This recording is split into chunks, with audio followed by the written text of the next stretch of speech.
Okay, so Izuku has definitely defeated Muscular coming into this chapter, but it seems like we're moving into, I guess, what could truly be considered the ending of the series at this point. Not really sure, but let's get into it. So the title of the chapter is I Can't Stay Being a Child. The chapter started with two heroes from Ketsubutsu, Mr. Smith and Boomerang Man, arrived on the scene and saw Deku carrying Muscular from afar. They noticed that it's the escapee from Tartarus, but probably didn't know who carried Muscular. The citizens who refused to talk about evacuation with Shindo and Tatami in the previous chapter ended up helping Tatami carry Shindo, and they say that they'll listen to what they have to say. So I guess they're talking about like the boomers from chapter 307 who were like real stubborn and didn't want to work with Shindo because he was a kid. Shindo regained his consciousness and he was shown to recognize Deku from the provisional license, but he internally said that Deku looked really different now. Well, I mean, I assume so because he has like his hood and his mask on, which he didn't have in the provisional license exam. Deku brought Muscular to the police with him still being surrounded by smoke screen to conceal his identity.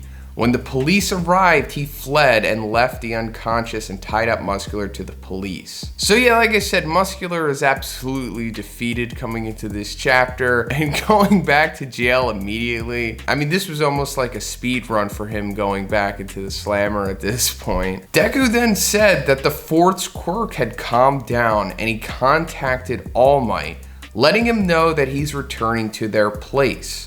Once Deku arrived, All Might immediately checked whether he got any injury or not. Deku said he was fine, and his hands are also fine, thanks to the support item that All Might had ordered for him from America before the travel ban started.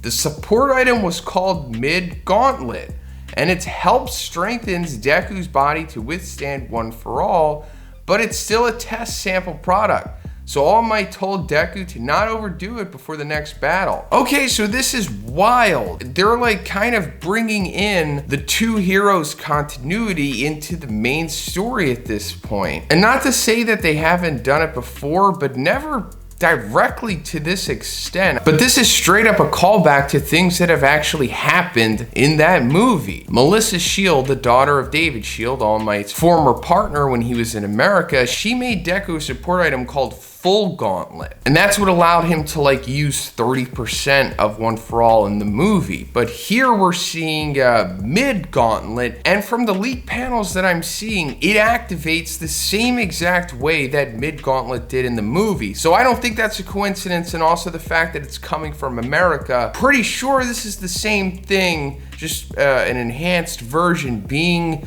created by the same person who, as far as I know, is not being name dropped here. They're just referring to it as America. So I don't want to get everybody hyped up and say that this absolutely means that Melissa Shield is going to come into the main continuity of the manga, because I just don't know at this point. I mean, it's very possible. We are coming to the end of the series, so it wouldn't surprise me if her and David and just any other ancillary characters just outside of the main canon of the manga were to start being reintroduced into the story here, especially since they called for international help from heroes around the world. And we know that one of them is very likely to be Ectoplant, who comes from America. So I also wouldn't be surprised if this is when Melissa comes into the story, which is cool because I think Melissa's a great character and she's a nice little analog to Hatsume. She might even necessarily be able to provide gear that is outside of Hatsume's abilities. And yes, I know that many of you have told me that you guys thought that this was that Gauntlet. And if you called that, well, you got this one. All Might got a call from Hawks, and at the same time, Danger Sense rang. Hawks was asking how Deku was doing, and at the same time, Deku fled. All Might was shown to be nervous, but Hawks reminded him that finding All for One and Shigaraki first would increase their chance of winning. Hawks also said that he understood that All Might is in a difficult position, but he wished for All Might's cooperation. So if Danger Sense wasn't like full-blown Spider Sense at this point, it's certainly made evident here. All Might flashed back to when they were in the hospital. Inko was there and Deku's casts were open. He could still move his arms and legs, although they said that he might not be able to move it if he got the same amount of injury once again, and it's because even though the amount of damage is the same, Deku's body is stronger than before, so it can still withstand the damage. So that's it, ladies and gentlemen. That is the explanation as to why Izuku is currently not paralyzed. If you've been following my coverage of the series, you'll know that I've been talking about this a lot since Izuku had seemingly left the hospital, and this was like a big question to me. I mean, even as it says here, they brought up in the war to let us know that, like, hey, you can only take so much more damage, and if you do, you might not be able to come back from it. And we speculated about, okay, so maybe Izuku got a healing quirk from one of the vestiges, or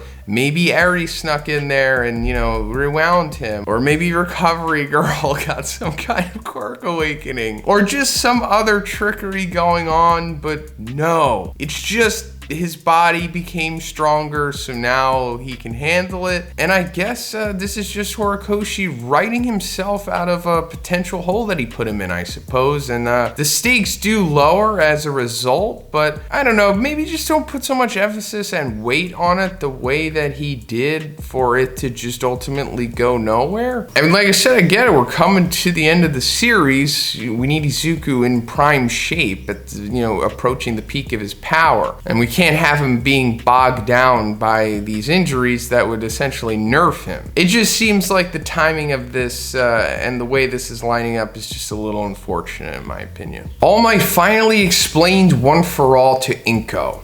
Inko repeated All Might's explanation about the fact that Deku could have the power because he's quirkless, and now he's being targeted by the enemy because of that power. All Might said that they can protect Deku and UA, but Deku cut All Might's sentence and said that he will leave because Shigaraki can track his location and they could have come and attacked at any time, and Deku doesn't want anyone to get hurt anymore. So yeah, Inko is discovering the truth of Deku's quirk here with One For All and the lineage and how everything works and the power struggle between good and evil finally. Inko said she can't accept it, but Deku said he'll be stronger. He hugged Inko and said he'll be home. All Might decided to go with Deku. He then contacted the top 3 to announce them leaving, and Genis agreed and said it's a favorable decision for them. Deku then visited Gran Torino and told him about Nana. Gran Torino smiled and fondly teased Nana for crying even after she's dead. Gran Torino apologized to Deku because he should be the one to kill Shigaraki.